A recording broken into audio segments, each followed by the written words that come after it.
I'm not sure whether it's fair to play favorites or even to say that this is an actual favorite. And I'm not sure if it's because this is the only Inkling who is a woman. But Dorothy Sayers is a recent fascination for me. She reminds me of a British Flannery O'Connor with her ability to speak the truth and say things such as Flannery did, that the truth does not change according to our ability to stomach it. It seems that Sayers has that same kind of wit, and she has that same kind of ability to play the part of the fool when the rest of the world pretends to be wise. She seems like the last sane person in a mad world. She really did cut her own way, and to me, she has to be studied in this group of men because they all share very similar imaginations. And I think that if these men and this woman were living 60 years after this time, they all would have been together, and hopefully more women like Sayers would have been meeting with them. So Sayers should not be considered our token woman, but as Barbara Reynolds says, she is the honorary Inkling.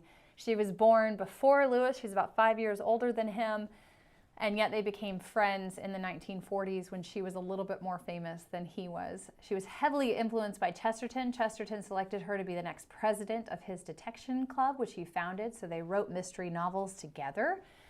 She was also very good friends with Charles Williams. He encouraged her to translate Dante. So she was one among this group. She was born in Oxford. Her father was actually a chaplain at Christ Church Cathedral in Oxford, and so she was raised in the Anglican faith. Unlike those around her, she never quite left, but she also never quite practiced for a number of years once she became on her own. She would go to church on Sunday, but it did not really affect her day-to-day life. In 1915, she received a first-class honors in French. She was a great studier of languages, but she was not able to graduate at that time. She returned in 1920 and graduated. I think it is worth mentioning that she herself had her own club of friends in a similar way to the Inklings called the Mutual Admiration Society. And these group of women performed plays together and wrote things together. They collaborated throughout their lives together. The difference was the Inklings were all Christian, right? And they met together regularly as adults. These were women who were not necessarily Christian. I think Sayers was the primary Christian among them, but they were all writers, and they were all interested in changing the world, in making the world a better place, and they were part of this kind of inaugural group of women at Oxford. She did try teaching. I think most women at this time, if you were educated at Oxford, that was how you were going to make a living. However, Sayers said it was rather dishonest to do something for money in order to do the thing you really wanted to do. So you would teach during the day, but she really just wanted to be a writer. And so she thought it was a very hypocritical ask of her. She was not a very good teacher. She did not enjoy teaching. Unlike Lewis and Tolkien, who really made their livelihood from teaching and then wrote as a kind of aside, I wouldn't even say aside, wrote as a fulfillment of the things that they were doing inside the classroom, and they were able to do both. Of course, the modern university system looks nothing like this. In those days, being a scholar, you got to speak on and teach the things that you were working on writing, and so they went hand in hand. Today's more modern way of doing things, contemporary way of doing things, is that you were asked to teach certain classes. You were overloaded with commitments, and thus the ability to write while teaching is rather limited. Walker Percy, when he taught at Loyola University in New Orleans, said no one could both teach and write at the same time. It's impossible. So I think that Sayers was one of those who could not teach and write simultaneously. Instead, she actually took a job in Oxford. She returned to Oxford, and she worked for Benson's Advertising. She is still known for a popular advertisement with the toucans in their nest agree. That she wrote this: Guinness is good for you. Open some today and see what one or two can do. So that cute little poem that she writes here, she was actually a poet. Her first collection was published in 1918. I don't have it listed here, but she was a poet initially, and then was writing advertising to make money.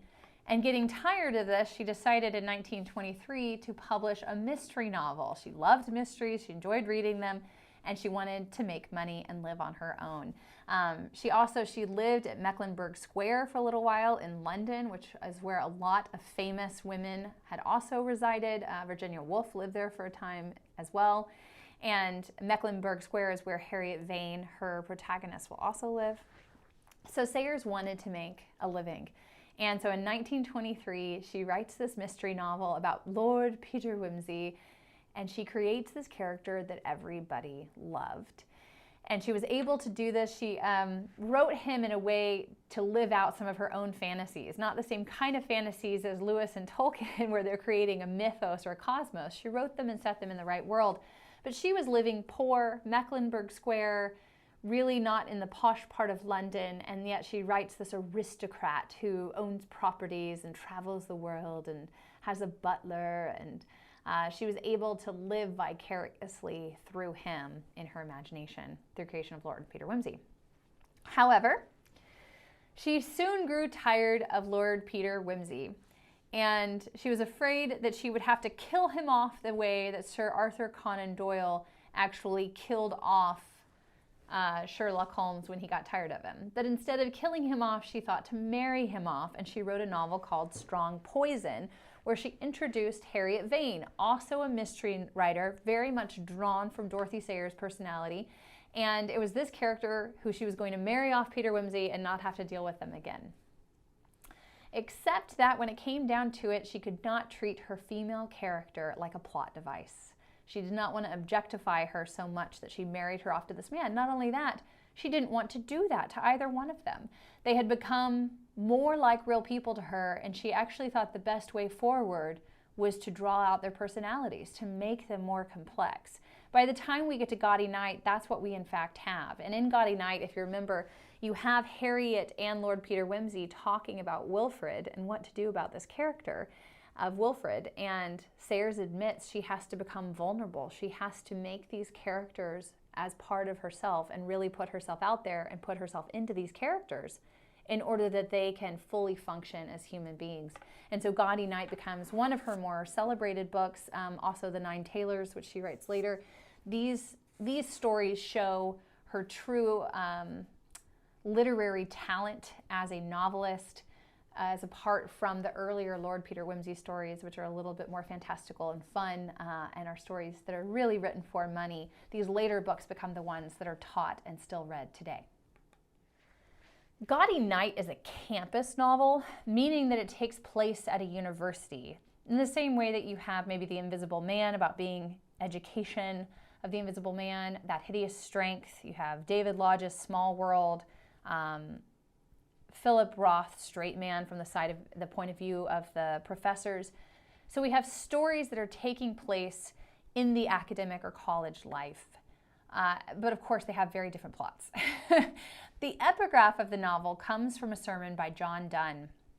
I just note this because in connection with That Hideous Strength, which was written 10 years later, we have, and I really do feel like That Hideous Strength gives a lot of tribute to many of the Inklings purposefully. We have quotes by Chesterton, MacDonald, etc. We'll go into that when we read that book. But Jane Studdock is doing her dissertation on Donne's sermons. And so this opening line does make a connection between Jane Studdock and these kind of Oxford women.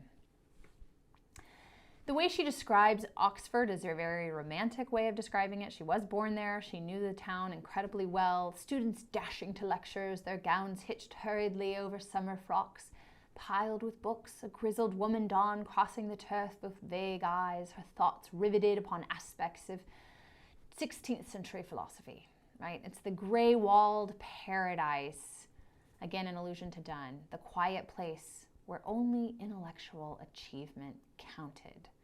And here she describes it in a higher sense. It was an old-fashioned city set upon holy hills with spires touching heaven. Oxford then becomes kind of a majestic setting.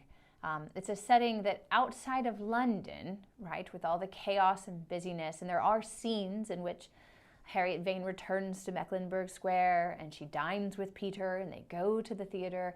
So there are scenes outside of Oxford, but Oxford becomes this little haven of a setting, the sanctuary.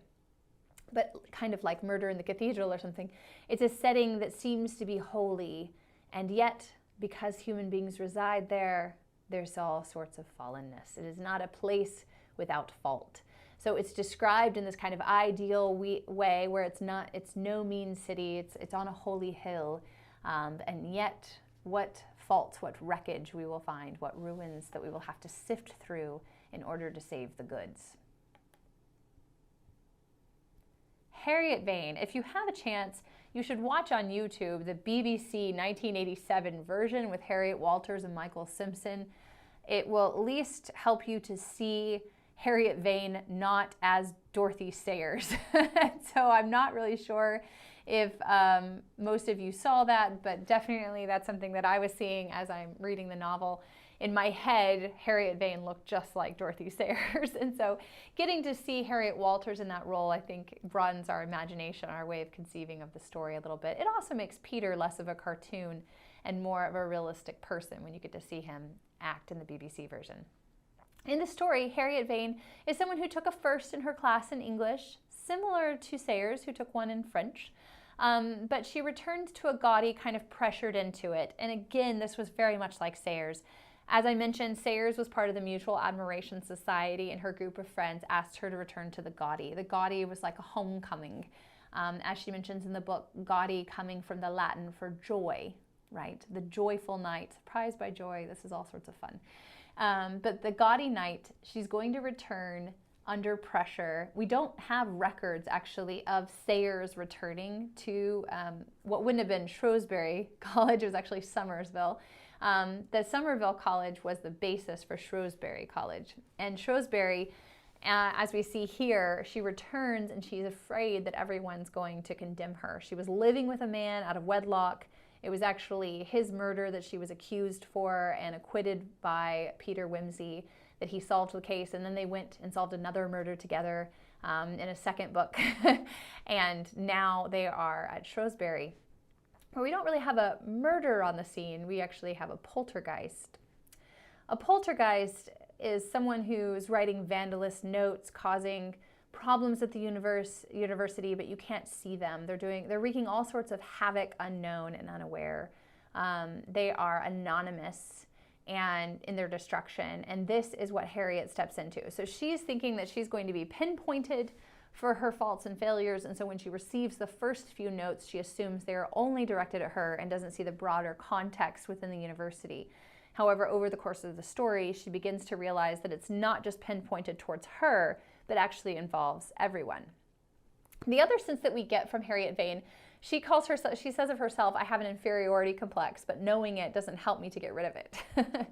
So she has this constant sense, and of course this has been raised into her as shown in the novel, that women are inferior to men. And so when it comes to the courtship of Peter Wimsey, she doesn't want to be courted by someone who excels beyond her, someone who is richer than her, seems to be more intelligent than her, is more famous than she is, who saved her from the gallows, and she can never forgive him for that inequality in their relationship. And this nature of equality becomes the driving question of the novel. It centers around Peter and Harriet, but they are merely the access point to discuss the roles between men and women and this lack of equality between the two. Now, Lord Peter Wimsey, when we get to see him in Whose Body, he's described rather humorously. Remember, he was more of a cartoon figure, as his long, amiable face looked as if it had generated spontaneously from his top hat as white maggots breed from gorgonzola. A very disgusting depiction. But Harriet Vane defends him. He's not mere aristocrat who is frivolous and more like a Bertie Wooster character, as he originally was in the early novels. But she begins to see another side of him.